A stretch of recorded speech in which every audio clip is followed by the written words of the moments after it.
a cold, dank day, with the sky the color of a soiled moth. But when the doorbell rang, I was ready. I was ready despite the fact that the day outside was akin to the way I was feeling inside.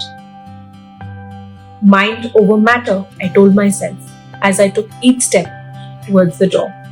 I opened the door and standing there was Radhika with a grin as wide as the mouth of a wallet. A big flask in one hand and flowers in the other. I smiled, but not at Radhika. I know the reason behind that goofy smile. She knows I'm dreading today. But Radhi has been the sister I never had. She knows me as well as I know myself, and sometimes even better. So after weeks of persuasion, I finally caved when she threatened to disown me over the call. And the elated scream was loud enough to break all my windows. So here she was, the very next day, with armor in her hands.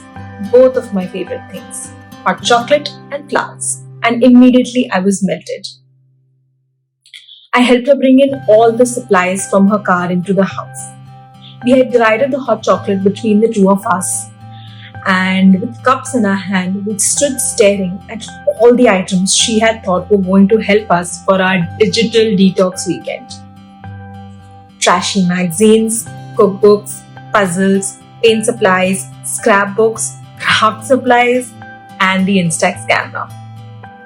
As per the instructions she had drawn from ironically an Instagram guru, we locked all our devices in our suitcase and stored it in my cupboard after informing all our families and work that we would be away for the weekend.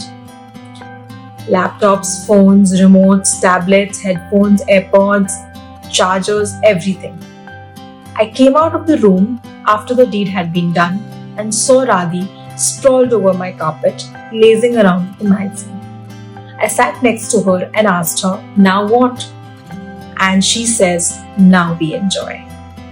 The weekend, I have to admit, passed by in a jiffy, and when it was Sunday night, I almost didn't want to open the suitcase. 2 days of old school style cooking, making puzzles in peace over hot chocolate, and the all-nighter filled with beautiful conversations and so much laughter had left me feeling so full and energized. I realized that I was noticing so many things that I had completely missed out on earlier because I was walking around the house with half my attention on the screen in front of me. I noticed how dirty my cupboards were. I noticed that my faucet was leaking.